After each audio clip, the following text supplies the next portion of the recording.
chapter 20.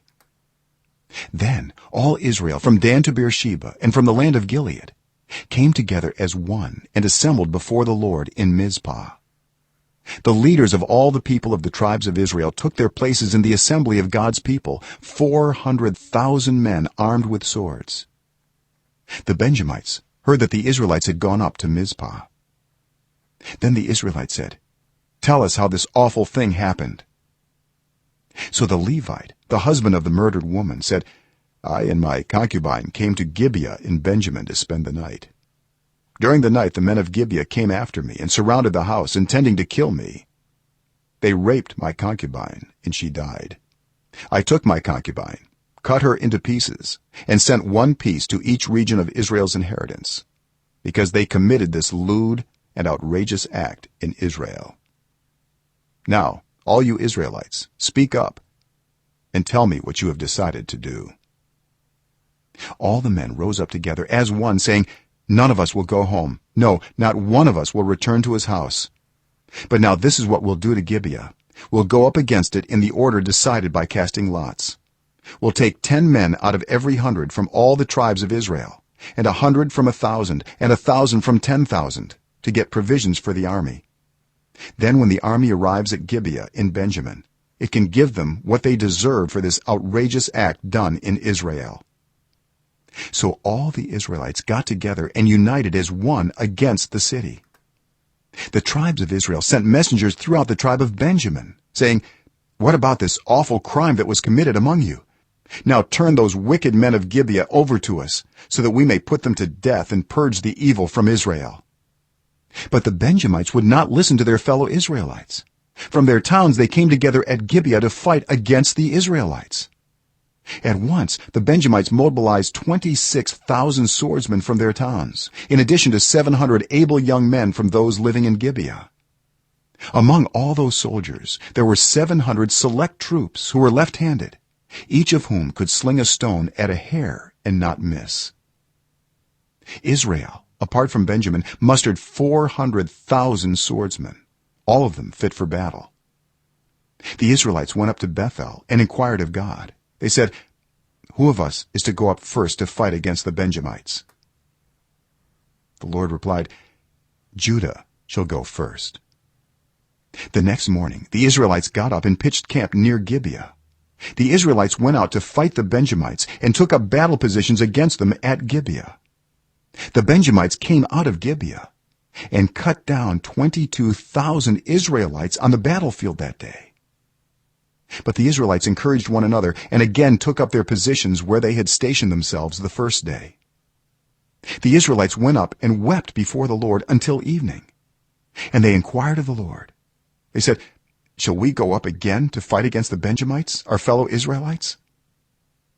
The Lord answered, "Go up against them." Then the Israelites drew near to Benjamin the second day.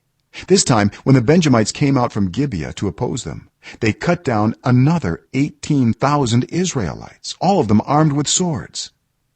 Then all the Israelites, the whole army, went up to Bethel, and there they sat weeping before the Lord. They fasted that day until evening and presented burnt offerings and fellowship offerings to the Lord. And the Israelites inquired of the Lord. In those days the ark of the covenant of God was there, with Phinehas son of Eleazar the son of Aaron ministering before it. They asked, "Shall we go up again to fight against the Benjamites, our fellow Israelites, or not?" The Lord responded, "Go, for tomorrow I will give them into your hands." Then Israel set an ambush around Gibeah. They went up against the Benjamites on the third day and took up positions against Gibeah as they had done before. The Benjamites came out to meet them and were drawn away from the city. They began to inflict casualties on the Israelites as before, so that about 30 men fell in the open field and on the roads, the one leading to Bethel and the other to Gibeah. While the Benjamites were saying, "We are defeating them as before," the Israelites were saying, "Let's retreat and draw them away from the city to the roads." All the men of Israel moved from their places and took up positions at Baal Tamar, and the Israelite ambush charged out of its place on the west of Gibeah. Then 10,000 of Israel's able young men made a frontal attack on Gibeah. The fighting was so heavy that the Benjamites did not realize how near disaster was. The Lord defeated Benjamin before Israel, and on that day the Israelites struck down 25,100 Benjamites, all armed with swords. Then the Benjamites saw that they were beaten. Now the men of Israel had given way before Benjamin, because they relied on the ambush they had set near Gibeah. Those who had been in ambush made a sudden dash into Gibeah, spread out, and put the whole city to the sword.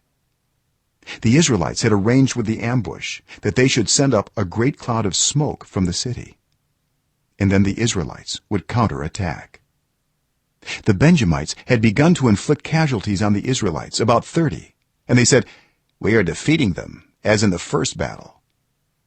But when the column of smoke began to rise from the city, the Benjamites turned and saw the whole city going up in smoke.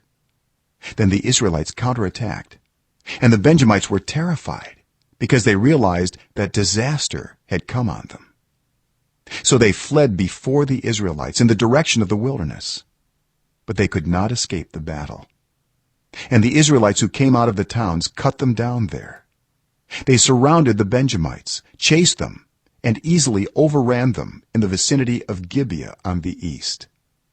18,000 Benjamites fell, all of them valiant fighters.